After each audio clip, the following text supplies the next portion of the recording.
Hi, my name's Megan Butler. I'm a school counselor, high school counselor, and I graduated with a master's degree from UT Austin in educational psychology.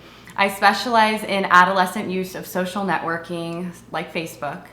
And I just recently came across this video called Facebook Parenting, which is interesting and really struck a chord with me because I wrote a book called The Smart Parent's Guide to Facebook. And I've noticed after 20 million views that this video is really striking a chord with people. And so I thought I'd like to offer my own professional response to the video. So I'm gonna go ahead and read here. And this is a response straight to the dad. After watching your video, it seems like you're feeling angry, hurt, and disappointed by your daughter's Facebook post. I'd just like to offer some insight. First of all, one thing I suggest in the book and based on my research is to be proactive, not reactive. It seems like you and your daughter have had some previous problems on Facebook. So when the first problem occurred, it would have been great to document exactly what happened and then outline clear consequence should something happen again. For example, you could have created the following rule.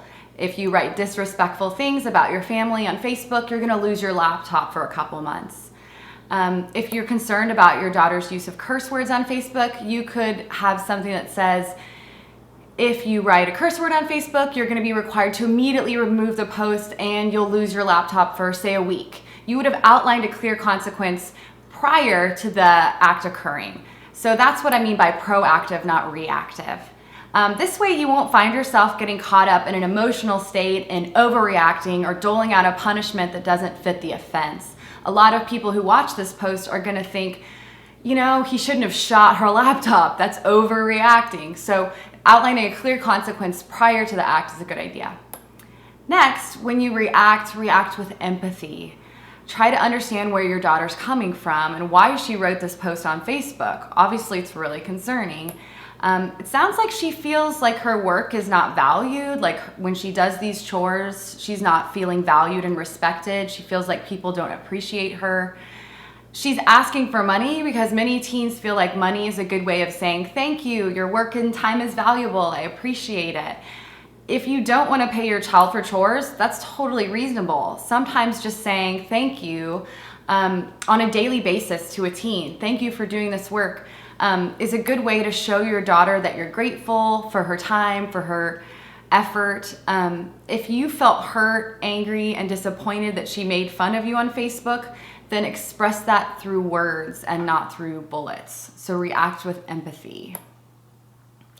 Like many teens, it seems like your daughter has the illusion that Facebook is private. She wrote this post intending for only her close friends to read it. She did not expect you to read it to the world on YouTube. It's important for teens to understand that nothing on Facebook is private. So having that conversation before she made the post would have been helpful.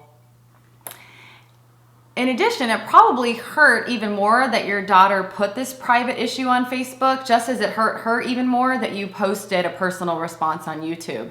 So just keep in mind that everything on the internet is public, and that goes both ways for your daughter and for yourself. Teens can be really frustrating because you expect them to act like adults and they don't because their brains are still developing. Understand that teens don't have the best impulse control and they have a very limited perspective. So your daughter hasn't experienced as much as the world as you have, and most of her reality is shaped on her peer group and what her peers experience. So she may seem spoiled to you because she doesn't have friends who maybe have as many chores as she has and she complains about it.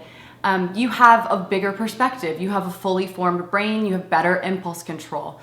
And you're also the main adult role model in her life. So reacting by shooting a laptop is teaching your child that it's okay to destroy property when you're upset at someone. Keep that in mind when you react to your child and try to imagine what you're trying to model for them. So what is your end goal? Do you want your child to connect to you and to respect you? Most likely shooting her laptop will not achieve that result. She will probably resent you even more and be angrier with you. I would suggest that you reflect on what you want out of your relationship with your daughter. If you want her to fear you and to resent you, then keep on shooting her most valued possessions. If you want her to respect you and connect to you, then try a conversation that's built with empathy.